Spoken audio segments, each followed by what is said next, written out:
But perhaps most importantly, the M1 Abrams isn't all talk. This impressive tank has a proven record of success on the battlefield, unlike the aforementioned Chinese Type 99 tank.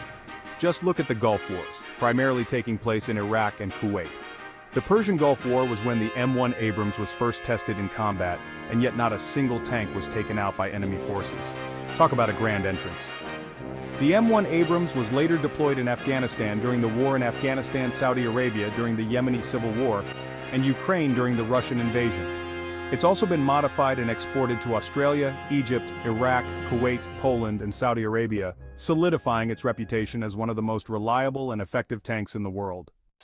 The M109 Paladin is another powerful vehicle that allows U.S. ground forces to be so dominant.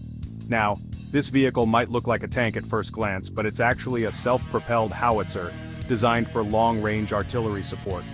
The self-propelled part comes from a four-man crew inside the vehicle that chooses the targets and fires the howitzer without the need for external equipment. This means that the M109 Paladin can quickly respond to changing battlefield conditions and provide rapid and accurate fire support to ground troops. Due to how quickly its semi-automatic system fires away, and the sheer mobility of the vehicle, the M109 Paladin can be used as a self-propelled howitzer. The M109 Paladin, once an assault begins, it can hardly be stopped. The M109 had its combat debut in Vietnam. Since then, it's been used by several armies in multiple high-stakes conflicts, such as the Yom Kippur War in the Sinai Peninsula and the Golan Heights, the Persian Gulf War in Iraq, Kuwait, and areas on Saudi Arabia's borders, and the Iraq War in, you'll never guess, Iraq. In each of these conflicts, the U.S. was able to better understand and improve upon the M109 Paladin's ability to design the vehicle, experience that other countries such as the Chinese don't have with their own vehicles. Hang on for a second though. If you think the U.S. ground forces vehicles are impressive, just wait until you see the kind of firepower the U.S. ground troops wield directly. After all, they're the ones who often have to face the enemy up close and personal. One mainstay is the M240 machine gun. This formidable, belt-fed, gas-operated medium machine gun can be mounted on the ground. The M109 Paladin can be used as a self-propelled howitzer, on aircraft and vessels as well, capable of firing up to 950 rounds per minute. Doing the math, that's nearly 16 rounds per second. Compare that with the Russian PKM, which is able to fire only up to 800 rounds per minute, or just over 13 rounds a second. Therefore, it's easy to see how it can be effective against both personnel and light vehicles, making it a versatile choice for taking out any enemy. The earliest uses were during the U.S. invasion of Grenada, aka Operation Urgent Fury, and the invasion of Panama, or Operation Just Cause.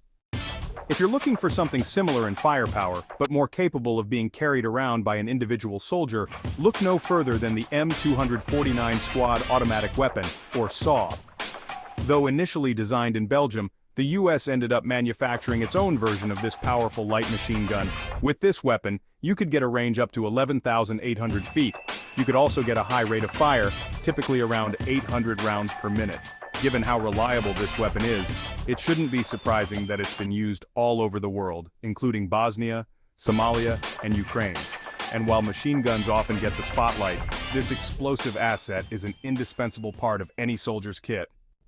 The M67 Fragmentation Hand Grenade. The M67 Fragmentation Hand Grenade is undoubtedly one of the deadliest tools wielded by the U.S. ground forces. This grenade has one goal: to inflict maximum damage. The M67 has a lethal radius of about 16 feet, but can cause casualties up to 50 feet away while dispersing fragments as far as 750 feet.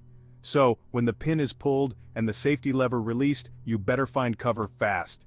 The reliability of this grenade is proven by its long time in the past, as it was introduced first in the 1960s.